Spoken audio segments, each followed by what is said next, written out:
구주 예수 그리스도의 이름으로 기도드립니다. 아멘. 하나님의 자녀들은 믿음으로 이웃에게 무거운 짐을 가볍게 해주는 비결을 열심히 전하는 지혜가 충만해지시기를 주님의 이름으로 축복합니다. 어느 책에 보니까 어느 부잣집에 풍성한 생일 잔치가 벌어지고 있었습니다. 그때 옷차림이 허술한 선비가 그 집에 들어가려고 하자 문지기가 가로막았습니다. 선비는 자신의 신분을 밝혔음에도 불구하고 쫓겨나게 됩니다. 선비는 돌아가서 좋은 옷을 빌려 입고 다시 그 잔치집에 찾아와 갔습니다. 그러자 문지기는 허리를 굽혀 들여 보내주었습니다. 모두가 즐겁게 음식을 먹고 있는데 그 선비는 자리에 앉아서 음식을 옷에 문지르고만 있었습니다. 옆 사람이 왜 그러냐고 묻자 선비가 이렇게 대답했답니다. 이 집은 사람을 초대한 것이 아니라 옷을 초대했으니 옷도 음식을 먹어야 하지 않겠소 하고 옷에다가 음식을 바르고 있었다고 합니다. 그 선비는 상당히 지혜롭고 무엇을 말하려고 하는지를 언급하고 있는 선비 같았습니다.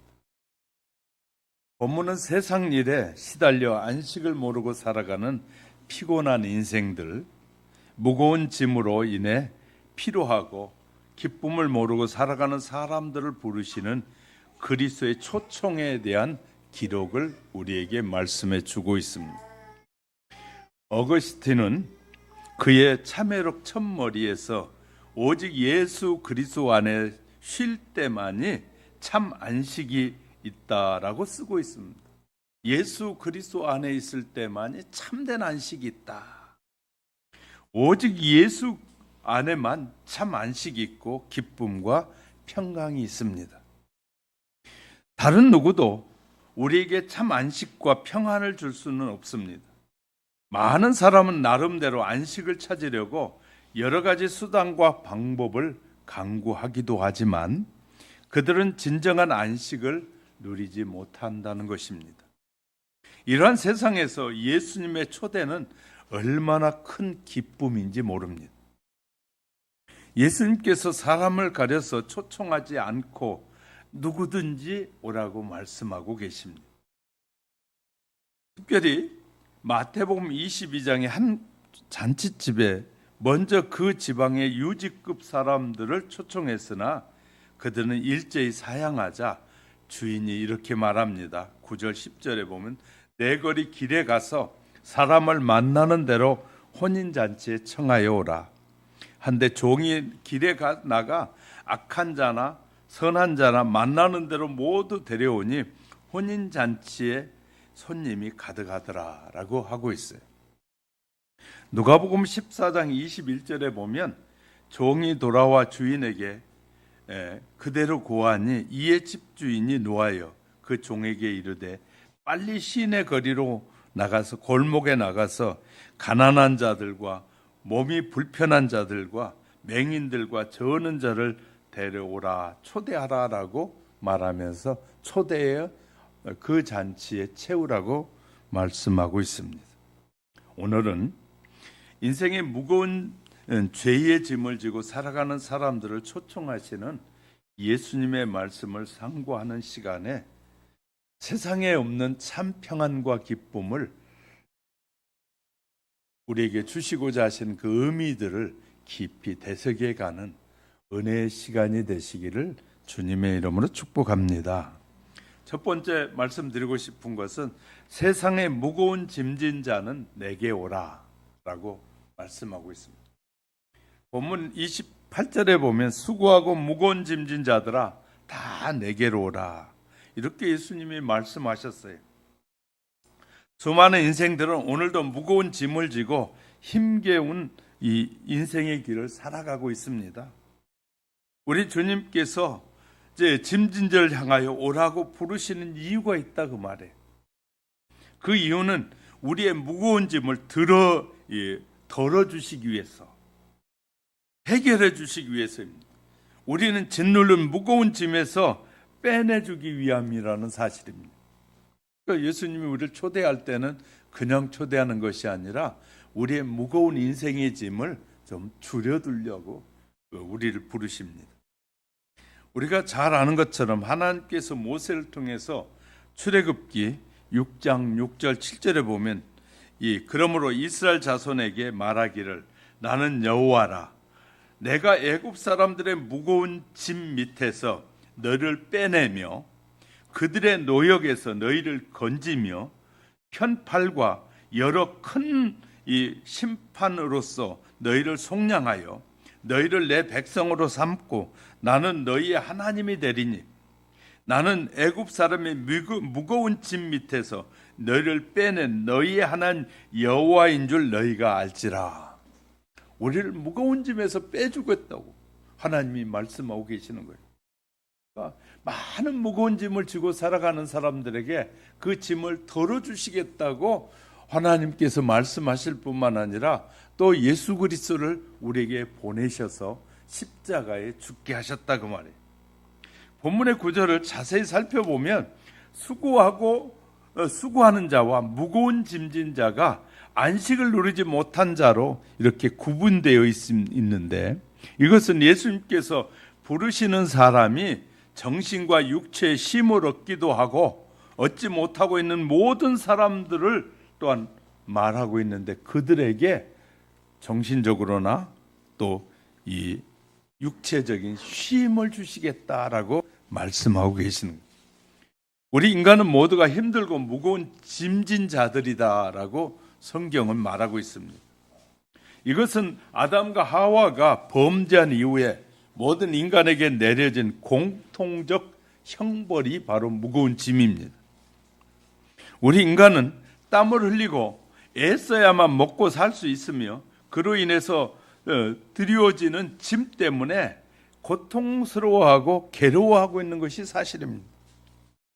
그러므로 인간이라면 누구나 고통과 어려움이 있기 마련이고 인간의 이러한 상태를 예수님은 너무나 잘 알고 계셨기 때문에 큰 자비와 긍휼로 너나 할 것 없이 우리 모두를 부르고 계시는 겁니다.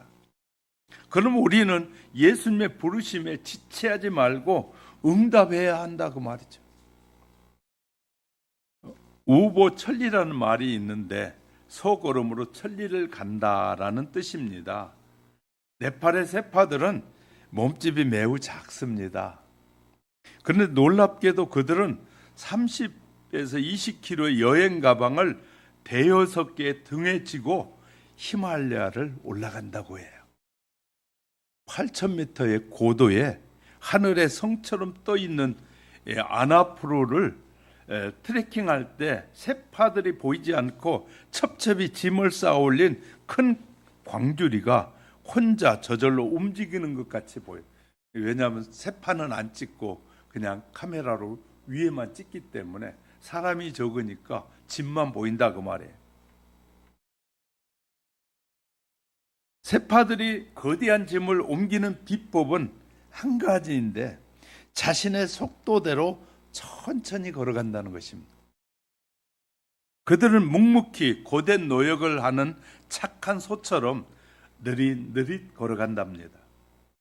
인생은 오늘도 무거운 짐진 소처럼 천리길을 힘겹게 걸어가고 있는 것이 우리의 인생이다라고 사람들은 말합니다. 하나님과 인간이 해야 할 일이 구분되어 있어요.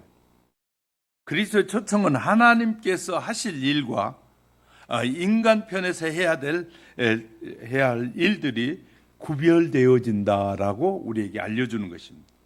하나님께서 하시는 일은 인간의 근본적인 문제를 해결하는 일이시고 인간의 몸과 마음과 영혼의 모든 짐과 고통을 직접 치료하고 어루만져 주시는 겁니다. 또한 인간의 가장 깊은 곳에 있는 쓴뿌리나 잠재의식 속에 있는 상처들을 제거하고 치료해 주시는 건 하나님이 하십니다. 그러나 세상이 줄 수 없는 참된 평강을 안겨주시고 계십니다. 그러나 이렇듯 하나님께서 할 모든 일은 이미 다 이루어졌습니다. 그것은 오래전에 성취하셨고 완성된 채 우리 앞에 놓여 있는 것입니다. 문제는 우리가 해야 할 일이 있는가, 그렇지 않는가. 근데 우리가 해야 될 일은 바로 있다는 점입니다. 그렇다면 인간이 해야 할 일이 무엇일까요? 여러분, 인간이 해야 될 일이 무엇인 줄 아십니까? 그것은 악에서 떠나는 것입니다. 하나님께서 아무리 우리를 구원하시려고 한없는 은혜를 베푸셔도 우리가 여전히 죄악에서 돌이키지 않는다면 그분은 본인의 뜻을 돌이켜 우리에게서 떠날 수밖에 없는 것이에요. 인간이 끊임없이 악과 대항하여 싸우려고 할 때 비로소 하나님의 역사가 온전히 이루어지고 또 참된 안식과 평강이 우리들에게 흘러 넘치게 될 것입니다. 믿는 자가 안식을 얻을 수 있고 누릴 수 있는 구체적인 방법이 무엇이냐? 첫째, 그것은 자기의 죄가 용서받았다는 확신이 있어야 한다는 거예요. 많은 사람이 이 마음의 안식을 누리지 못하는 이유는 죄 용서함에 대한 확신이 없기 때문에 그렇습니다. 우리가 그리스도를 믿고 죄가 자복하고 회개하였다면 예수님의 보혈로 인해서 하나님으로부터 용서함을 분명히 받게 된다고 성경은 약속하고 있습니다. 그런데도 많은 사람은 마귀의 유혹에 빠져 심한 죄의식에 시달릴 때가 많습니다. 그런다고 뭐 용서가 되니? 네가 뭐 고백했다고 용서해 주니? 이런 의심스러운 얘기들을 자꾸 들려줘서 그 죄 아래 머물게 한단 말이에요. 그들은 죄가 이미 사라졌음에도 불구하고 여전히 그 죄악 속에서 신음하며 자신은 죄인이라는 멍에 아닌 멍에 매여 있게 만든다는 거예요. 마귀는. 우리는 하나님의 확고부동한 약속을 온전히 믿어야만 합니다. 우리가 예수를 나의 구주로 받아들이는 그 순간에 우리는 이미 죄에서 해방 받아 자유의 몸이 되었다고 믿으라는 거거든요. 또 두 번째는 우리가 안식을 누릴 수 있는 구체적인 방법 가운데 하나는 우리의 마음 안에서 일어나는 모든 갈등과 죄의 유혹 그리고 나쁜 애습관을 끊임없이 습관과 싸워야 된다. 우리가 이미 과거의 죄에서 벗어났고 용서함을 받았지만 우리 안에도 아직 끊임없이 죄의 유혹이 밀려오고 있으며 이 완전히 제거되지 않는 과거의 습관들이 살아서 우리를 미혹하기 때문이다. 많은 이제 젊은들이 담배는 무익하다고 그렇게 해도 못 끊는다고 그러잖아요. 자기가 끊으려고 하면 안 끊어져요. 근데 하나님 성령님을 의지하면 쉽게 끊어져 버려요. 가나안 땅을 정복하는 이스라엘의 경우를 보십시오. 그들은 약속의 땅 가나안에 들어갔지만 그곳의 원주민들을 모두 몰아내기까지 계속 싸워야 한다고 하나님이 여호수아를 통해서 말씀하셔요. 모세를 통해서도 말씀하셨고 너희가 들어간 약속의 땅에서 가나안에 살고 있는 모든 사람을 다 싸워서 없애버려라.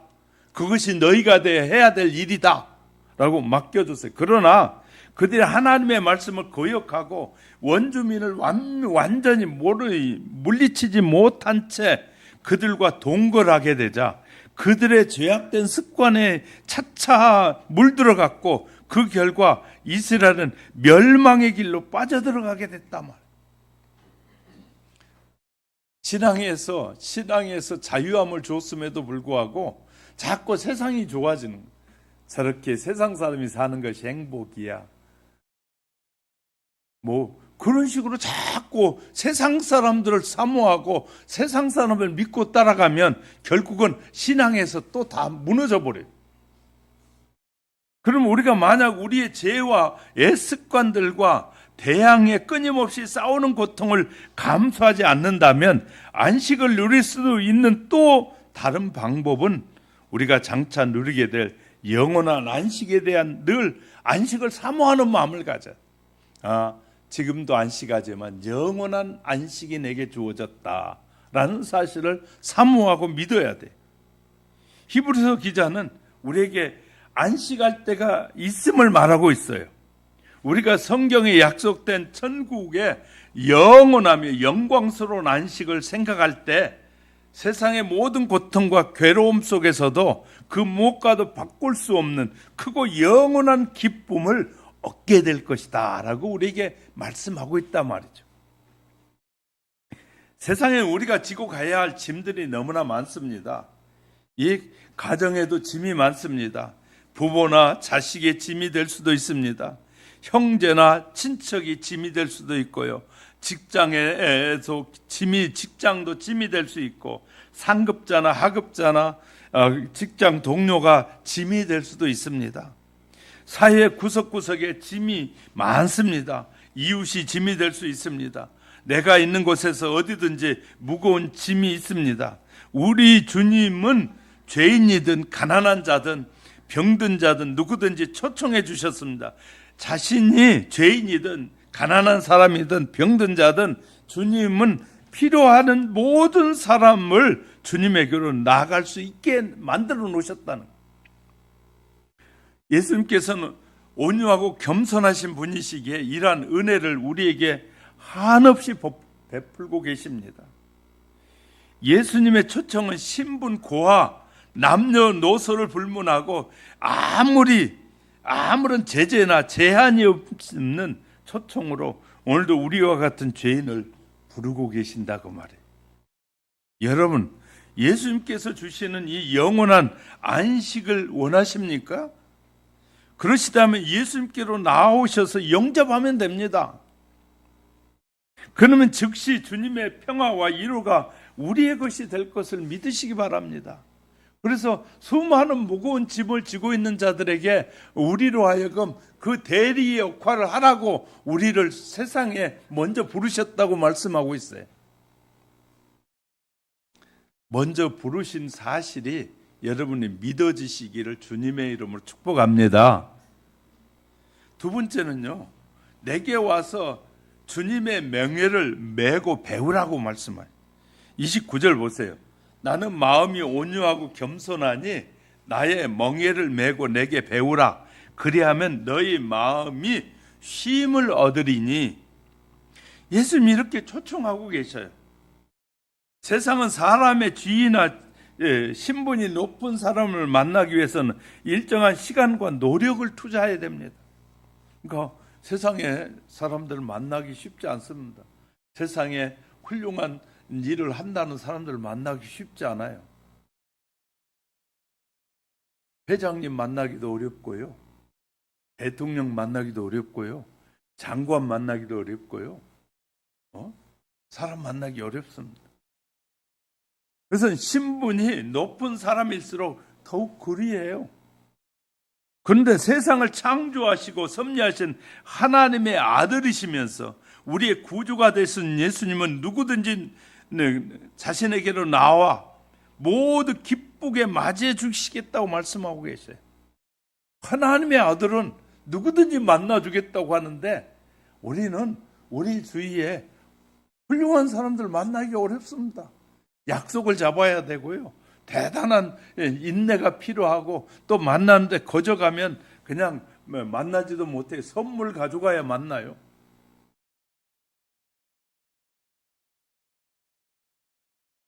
기업인들이 정치가와 지도자들 만나는 걸 꺼려해요. 왜냐하면 그냥 갈 수가 없으니까. 기업인들.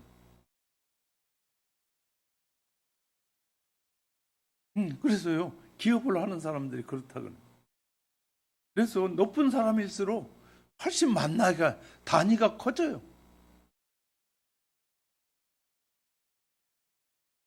자신이 죄인이든 가난한 자든 병든 자든 누구든지 다 이해해 주신다고. 주님은 누구든지 그를 필요로 하는 사람은 그에게로 나아갈 수 있습니다. 예수님께서는 온유하고 겸손하신 분이기 때문에 이러한 은혜를 한없이 베풀고 계십니다. 예수님의 초청은 신분고와 남녀노소를 불문하고 아무나 제재나 제한 없이 오늘도 누구든지 죄인을 다 부르고 계십니다. 나만 부른 것이 아니라 죄인은 다 부르고 계십니다. 예수님의 멍에는 하나님과 우리를 향한 사랑의 멍에입니다. 예수님께서는 자기를 따르는 자에게 자기가 지신 멍에를 지라고 요구하십니다. 그러면 예수님의 멍에는 어떤 멍에일까요? 그것은 예수님 자신이 하나님을 위하여 그리고 우리를 사랑하여 기쁘게 짊어지신 멍에라고 말해요. 다윗은 시편 40편 8절이니까 내가 주의 뜻 행하기를 즐기오니 주의 법이 나의 심중에 있나이다 라는 심정으로 멍에를 기쁘게 진다. 다시 말해 하나님의 말씀에 순종하는 것, 그것이 바로 우리의 멍에. 예수님이 하나님의 아들인데도 아버지의 뜻에 순종했듯이 우리에게 예수님이 멍에로 주신 것은 주님의 말씀에 순종하는 삶을 사는 거라는 거예요. 이해가 되셨습니까? 그러니까 멍에가 무거운 것이 아니라는 거예요. 우리를 향해서 예수님 마태복음 20장 28절에서 인자가 온 것은 섬김을 받으려 함이 아니라 도리어 섬기려고 하고 자기 목숨을 많은 사람의 대속물로 주려 함이라. 이렇게 예수님 말씀하요. 이것이 멍에라고 말씀해요. 그러니까 우리가 믿는 그 예수님이 너무 좋아서 다른 사람에게 예수님을 막 전하는 것이 우리에게 멍에. 이해가 되셨어요? 그게 멍에라는 거예요. 우리도 예수님께서 지셨던 멍에에 순종하는 마음으로 메고 그 뒤를 따라야 합니다. 사도 바울이 다메섹 회심 이후에 복음을 전하기 위해서 그는 생애를 바친 것도 바로 이러한 예수님의 멍에를 맨 사람이기 때문입니다. 충직한 소는 그 주인을 위해서 멍에를 맵니다. 성도들은 자신의 주인인 예수님을 위하여 멍에를 매야 하고 그가 우리에게 요구하신 이웃을 위해서도 기꺼이 멍에를 매야 할 것입니다. 우리가 매는 멍에는 예수님께서 함께 메어주신다는 거예요. 우리에게만 맡긴 것이 아니라 함께 메어주신다는 거예요. 예수님께서는 우리를 홀로 버려두지 아니하신다고 마태복음 28장 20절에서 약속하셨습니다. 우리가 매는 멍에도 적용됩니다. 멍에는 힘이 들고 괴로우나 성도들의 멍에는 예수님께서 함께 져주시기 때문에 힘이 들지 않습니다. 예수님과 함께하는 멍에는 쉽고 가볍기 때문이다. 이처럼 예수님의 초대는 수고하고 무거운 짐을 진 인생들을 가장 복되고 은혜로운 곳으로 인도하는 초청장이다. 할렐루야. 요즘 세계 최장수 부부로 기록된 영국인 허시 에로스미스 105세와 프로렌스 100세의 부부 이야기가 화제가 되기 했습니다. 교회학교 교사였던 프로렌스는 1925년 6월 1일 마을의 작은 교회에서 5살 연상의 청년을 신랑으로 맞이하게 됩니다. 그리고 80년의 세월이 흘렀습니다. 사람들이 이 부부에게 질문합니다. 어떻게 그 오랜 세월을 해로할 수 있었습니까? 남편의 대답은 항상 아내에게 여보 사랑해요 라고 말했어요. 그랬더니 아내도 이렇게 답변했습니다. 전 남편에게 늘 여보 미안해요 라고 말했다는 거예요. 사랑해요, 미안해요. 그리고 80년을 살고 보니까 사람들은 그것이 가장 행복한 삶이었다고 말한다는 거예요. 이 부부는 평생 서로를 배려했습니다. 그들은 화를 품는 채 잠자리에 들지 않았다고 합니다. 말씀대로 살려고 노력한 것이에요. 전날 아무리 다투었더라도 아침이면 사랑으로 용서하면서 새로운 날을 맞이했다는 거예요. 우리는 이 부부가 삶을 통해서 실천한 믿음을 배워야 할 것입니다. 우리도 믿음을 배워야 돼. 사도 바울이 에베소 성도들에게 에베소 4장 26절 27절 분을 내어도 죄를 짓지 말며 해가 지도록 분을 품지 말고 마귀에게 틈을 주지 말라라고 권면하고 있습니다. 이 말씀처럼 우리도 분을 품지 않으면 마귀에게 틈을 주지 않게 될 것입니다. 할렐루야. 분을 품지 않아요.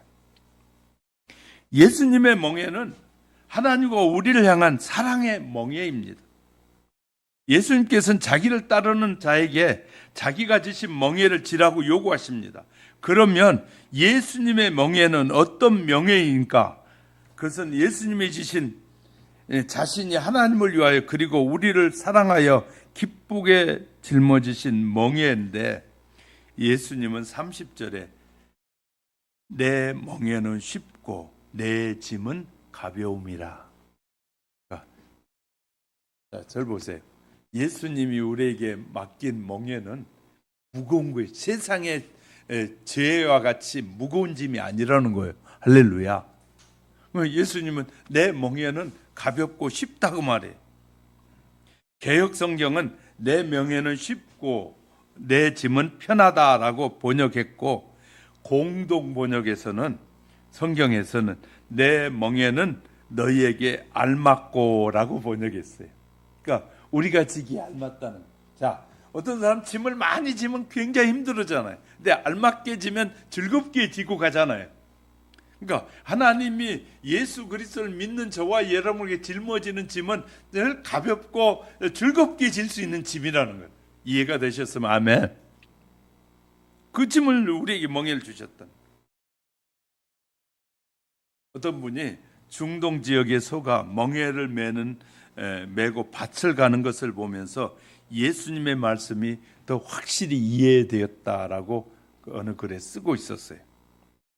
그 중동에서는 어미소에게 멍에를 메우고 난 다음에 어린 새끼소는 목덜미에다가 이 멍에 속에 멍에를 또 이렇게 연결해 가지고 메어 놓다는. 그러면 이 어미소가 가는 대로 새끼소는 따라만 가면 즐겁게, 어미소도 즐겁고 새끼소도 즐겁게 가더라는 거예요. 자, 어미소가 새끼소를 따로 이렇게 띄워놓고 가면 늘 어미소가 불편한데, 어미소고 옆에다가 새끼소를 이렇게 묶어 놓으니까, 이 끈을 해서 묶어 놓으니까 어미소가 일을 해도 즐겁게 한다는 거예요. 그런데 그 어미소 옆에 따라가는 새끼소는 막 랄랄랄라 하면서 즐겁게 따라가더라는 거예요.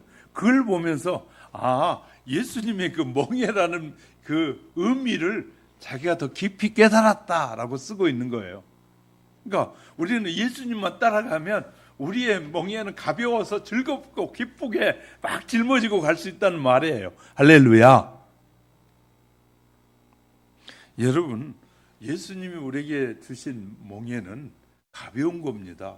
근데 사람들은 그냥 힘들다고 자꾸 하고 하기 싫어해요. 왜냐하면 자기가 받은 구원의 은혜가 무엇인지를 모르기 때문에. 내가 예수 그리스도가 나를 위해서 대신 한 일이 얼마나 소중한 것인지, 얼마나 고통스러운 건지, 예수님이 나를 대신해서 십자가를 지심을 통해서 내가 장차 영원토록 받아야 될 이 멸망에 대한 고통을 대신해 주신 것에 대한 그 기쁨이 없으니까 다 멍에가 무겁다는 거예요. 근데 예수님이 지신 그 멍에는 우리가 영원토록 짊어져야 될 죄의 대가거든요. 그러니 얼마나 고통스러운 죄의 대가인지 몰라요. 그것을 다 해결해 준 구원의 은혜가 무엇인지를 모를 때 멍에가 무거워지는데, 예수님이 우리를 대신하여 지어준 십자가에서 지신 그 고통스러운 멍에가 얼마나 큰 것인 것을 깨닫게 되면, 그 구원의 은혜를 깨닫게 되면 아기 소가 어미 소 옆에서 즐겁게 가는 것처럼 그렇게 편안하게 주님의 멍에를 칠 수 있다는 것이에요. 믿으시길 주의 이름으로 축복합니다.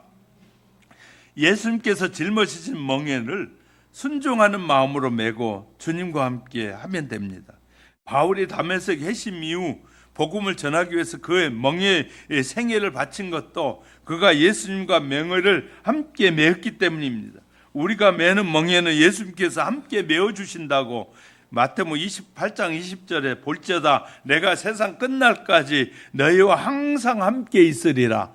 주님이 늘 우리와 함께 하니까 우리가 지는 멍에는 무거운 멍에가 아니라는 거예요. 성도들의 신앙생활이 어려워 보이지만 예수님과 함께 하면 오히려 쉽습니다. 주님의 뜻대로 살면 주님이 전부 다 책임져 주셔요. 할렐루야. 주님이 보장해 주셔요. 그러니까 우리가 주님의 뜻대로 살지 않으니까 주님의 보장을 못 받는 것이지, 주님의 뜻대로 살면 주님이 보장해 주신다니까요. 우리의 삶 속에 맺어져가는 축복의 열매가 늘 아름답게 그리스도 예수 안에서 맺어져 가시기를 주님의 이름으로 축복합니다.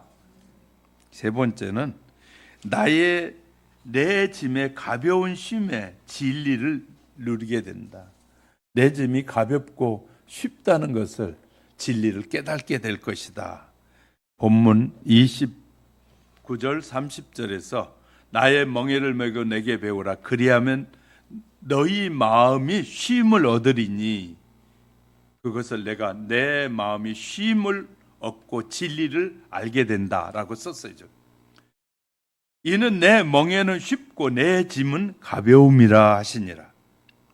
우리는 예수 그리스도에 관한 모든 것을 배워야 합니다.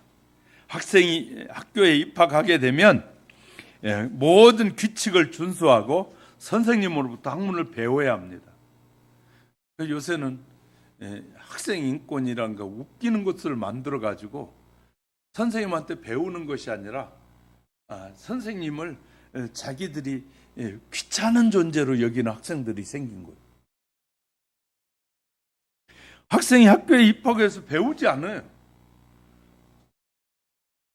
성도들도 마찬가지입니다. 교회에 왔으면, 예수 믿었으면 어떻게 믿는 것이 잘 믿는 것이고 어떻게 믿는 것이 행복한 것인지 잘 배워야 되는, 교회에 와서. 그러니까 잘 배운 이단들은 그냥 얼마나 잘 가르쳤는지 이단들은 빠지면 절대 안 나와. 그러니까 안 배우려고 하니까, 안 가르치니까, 교회들은 안 배우려고 한 사람이 자유를 주고 평안을 주니까 안 배우니까 고집을 부려. 자꾸 이제 안 배우는 것이 좋은 것이 아니라 배운 것이 좋은 거예요. 자, 우리가 잘 알아야 될 게요. 자, 도둑 중에서 법을 아는 도둑이 더 많이 사기를 칠까요? 법을 모르는 사람이 사기를 많이 칠까요? 큰 도둑은 많이 아는 사람일까요? 적게 아는 사람일까요? 이래야 여러분 쉽게 이해해요. 우리나라의 경제사범의 대부분이요, 돈 10만 원, 몇십만, 몇백만 원 때문에 감옥에 가는 사람 많은데 경제사범의 최고형이 5년이에요. 수백억을 경제세로 거짓말 해가지고 착취했어도 5년 이상은 안 살아. 이게 법이 잘못된 법이거든요. 경제사범이 자기 회사에서 사기를 쳐가지고 수천억을 사기쳤는데도 불구하고 그 사람이 형은 그 주머니에 돈이 없으면 추인을 못하는 거예요. 못 뺏어오는 거예요. 그리고 다른 주머니에 가버렸잖아요. 그러면 그 돈을 추신을 못해요.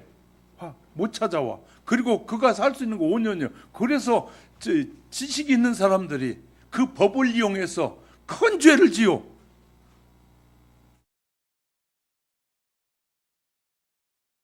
참 우리나라 어이가 없는 나라예요. 형량이 너무 얕아. 술을 먹고 사고를 치면 남의 가정을 파괴하잖아요. 남의 생명을 파괴하잖아요. 그런데도 우리나라 법은 몇 년만 살면 돼. 남의 생명을 해했고 남의 가정을 파탄에 예를 들어 장애가 생기잖아요. 그럼 평생 이 장애를 그 가정에 책임져야 되는 거예요. 근데 이게 몇 년만 살면 그만이에요. 정말 웃기잖아요. 그러니까 술 먹는 사람이 계속 생기는 거예요. 그리고 술 먹고 운전은 술 먹고 아니 대리 부르면 얼마나 좋아요.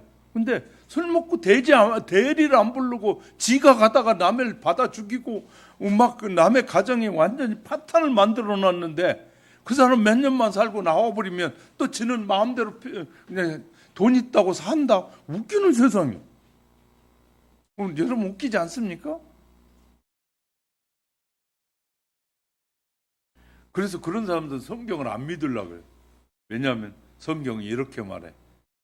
구약 성경에서는 손으로 나쁜 짓은 손을 잘라버려라. 돈으로 문제를 일으킨 사람 돈으로 다 100% 책임지게 해라. 그러니까 안 믿으려고. 왜? 세상 법보다 성경의 법이 훨씬 더 무섭습니다.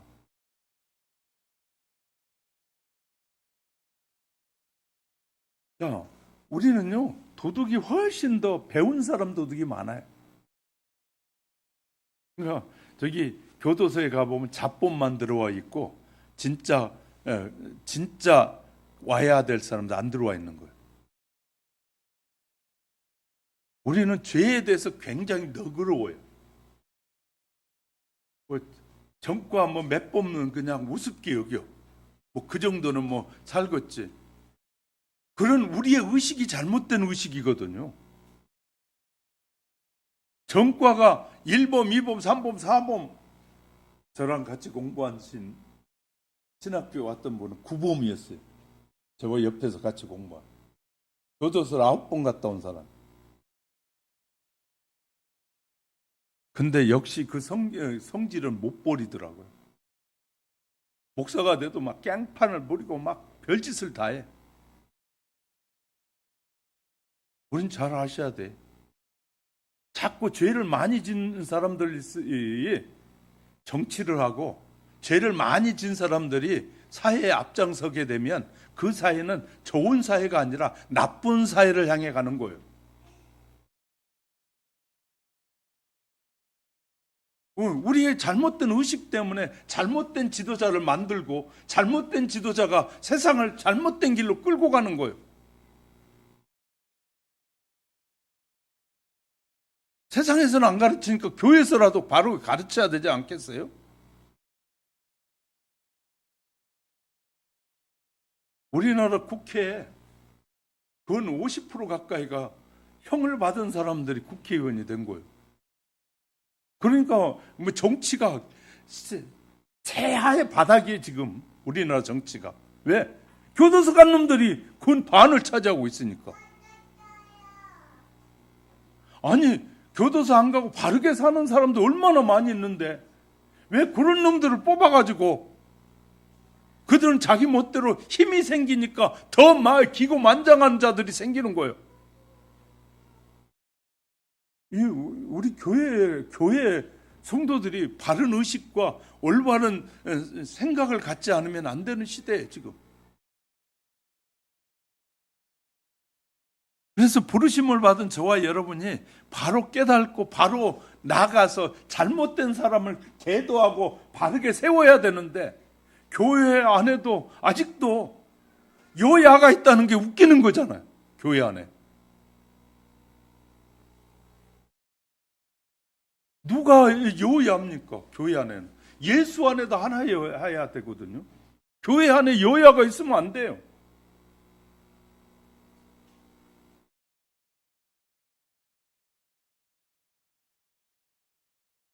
어제도 목사님들 만났을 때 제가 그랬어요. 교회 안에 여야가 있다니. 잘못 가르치니까 여야가 있는 거지. 예수 그리스도를 제대로 만났으면 여야를 교회 안에서 따질 수가 없단 말이에요. 정신 차리고 바르게 가르쳐야 된다고. 막 어제도 목사님들 만났을 때 얘기한 거예요.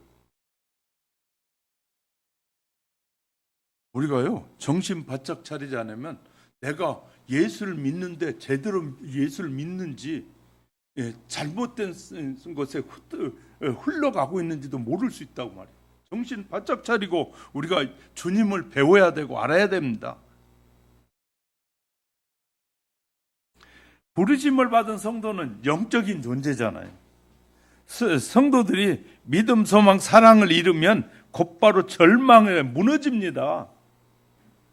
예수님을 열심히 배우면 그 인격과 성품, 희생과 봉사, 그리고 사랑까지도 소유하게 되는 것이죠. 예수님을 배우게 됩니다. 그래서 예수님을 듣고 읽고 배우면 예수님의 마음을 자꾸 닮아가는 거거든요. 우리는 예수님께로 배운 바 모든 것을 가르쳐 지키게 해야 합니다. 그래서 예수님이 내가 너에게 가르친 것을 다 전도해서 지키게 해라, 이렇게 우리에게 말씀하신 거예요. 미국의 대부호였던 코넬리우스 벤더빌트라는 자가 임명을 앞두고 있었습니다. 그는 신앙에 대해 무관심한 사람이었는데 이유는 재물이 자기의 신앙이었고 재물이 그의 존재 이유였기 때문입니다. 그런데 인생의 마지막 순간에 흑인 하녀가 그를 위해서 찬송가를 불러줬답니다. 그러니까 막 죽음이 밀려오니까 두려워하니까 흑인 하녀가 그를 위해서 찬송가를 불렀는데 그 곡이 우리의 찬송가에 나와 있는 찬송곡이에요. 우리 찬송가의 96장.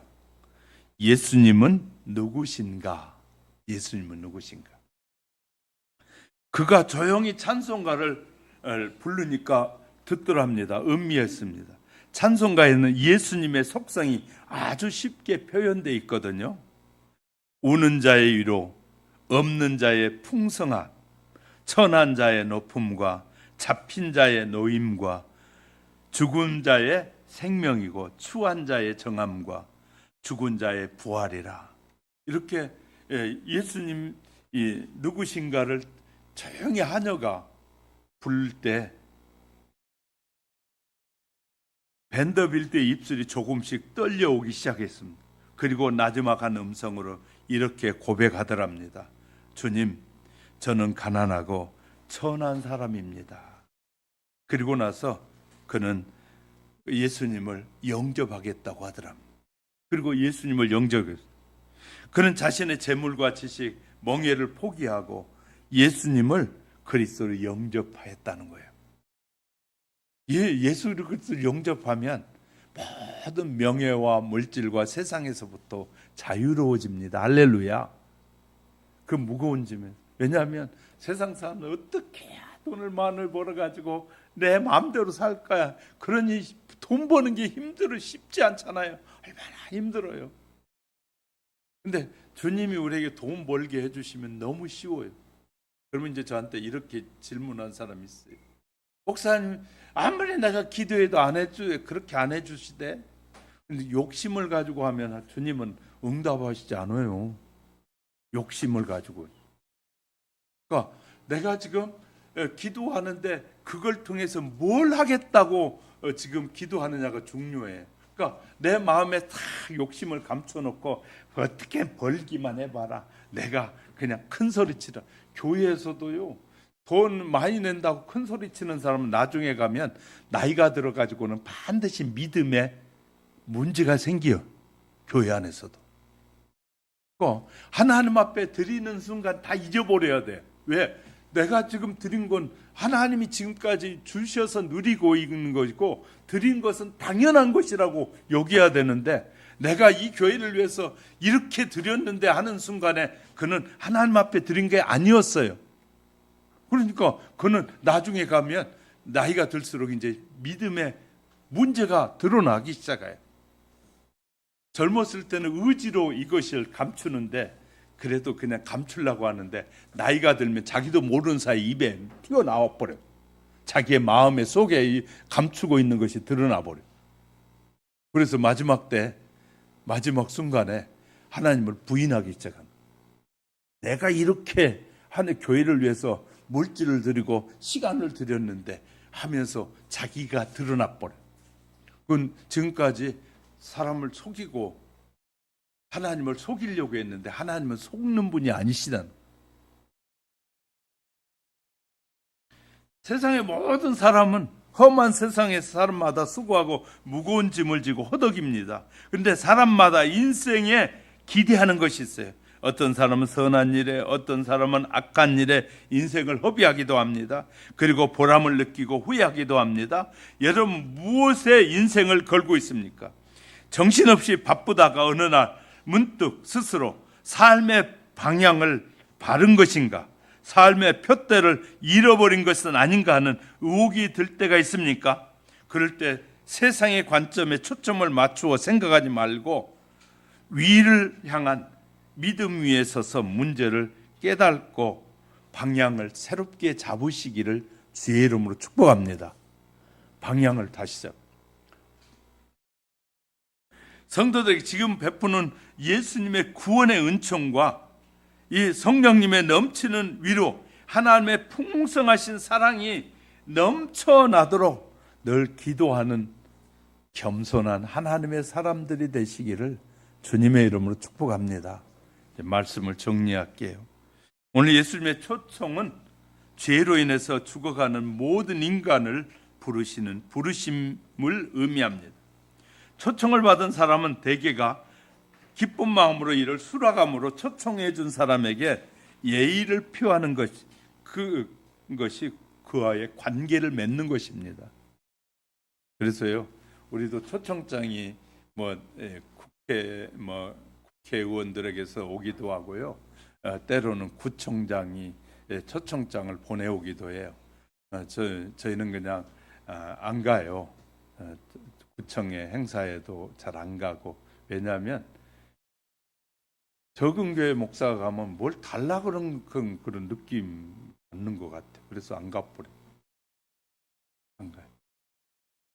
그러니까 이제 제가 성파구청도 그러고 다른 데도 이제 좀 아는 분들 그리 하면요, 오라 그래. 그럼 잘 안 가요. 안 가는 이유가 그들이 가면 뭘 도와달라고 하는 것 같아가지고 안 가는 거예요. 근데요, 우리는 기억해야 돼요. 우리가 그를 도와줬으면 그 도움을 받으려고 하지 말고 그냥 도와준 건 도와준 걸로 끝나버려야 돼. 그게 지가 필요한 거죠. 그런데 이제 우리가 그 사람과 관계를 맺으려면 그가 초청하잖아요. 그냥 갈 수 없잖아요. 그럼 뭔가 준비해 가야 되는 거예요. 그죠? 그래야 그와 관계가 맺어집니다. 그런 것처럼 예수님이 우리를 부르셨는데 예수님이 우리에게 요구하시는 것이 무거운 것이 아니라 너무 가벼운 것을 요구하시죠. 저와 여러분은 이제 초청을 받았고 이제 예수를 믿었잖아요. 그러면 주님의 멍에를 맨 사람이요. 이제 주님의 멍에를 맨 사람은 주님의 마음을 가지고 이웃들에게 가서 초청을 하고 그들을 주님께로 인도해야 돼요. 그럴 때 주님이 기뻐할 줄 믿으시기 바랍니다. 그래서요, 우리가 좋은 사람들과 관계는 잘 만들어가요. 안 믿는 사람들과도 관계를 가지셔야 돼요. 관계를 가지시면서 그들을 만날 때 기회가 주어질 때마다 예수님을 믿도록, 내가 믿는 예수님은 누구도 내가 좋아하는 당신도 꼭 믿었으면 좋겠습니다. 내가 존경하는 그 당신이 믿었으면 좋겠습니다. 우리가요, 사람 관계에서 위에 사람도 있고 아래 사람도 있잖아요. 위에 사람은 내가 당신을 존경하고 존중합니다. 당신이 꼭 예수 믿었으면 좋겠습니다. 아래 사람들의 내가 참 좋아하는 누구누구씨 예수를 믿고 나와 함께 신앙생활하면 좋겠습니다. 주님이 나와 같은 죄인을 부르셔서 축복해 주셨는데 당신에게도 그 주님의 은혜가 임하기 원합니다 하고 자꾸 다른 사람을 초청해야 돼. 그리고 주님께로 인도하려고 할 때, 그리고 만나러 갈 때도요, 그냥 말하는 것이 아니라 기도하고 가야 돼요. 하나님, 누구를 만날 때 기회가 되면 예수님을 전할 수 있게 해주세요. 기회가 될 때마다 예수님을 말할 수 있게 돼요. 내가 다니는 교회 너무너무 좋아요. 그 교회에 오셔서 주님의 말씀을 들어보시면 어떠세요? 하고 요청도 하고, 그렇게 어렵다면 가까운 교회 나가시면, 요새는 이단 교회도 많으니까 막 조심해야 돼요. 우리가 잘못 보내면 이단 교회에 가는 수가 있거든요. 그러니까 먼저 건강한 교회에 오셔서 신앙생활 하다가 분별력이 생기면 가도 돼요. 그러면 이상이 없는데 우리가 정말 잘 초대하고 많은 사람을 주님의 마음으로 인도하는 지혜가 저와 여러분 속에 늘 충만해지시기를 주님의 이름으로 축복합니다. 잠시 기도할까요? 주님, 내가 전도하러 나가고 다른 사람에게 초청할 때 내 생각과 내 뜻대로가 아니라 주님이 원하시는 방법대로 초청하고 주님이 기뻐하시는 방법대로 예수님을 전하는 자가 되게 해달라고, 겸손하게 전하는 자가 되게 해달라고, 주님 함께 해달라고 잠시 기도하겠습니다.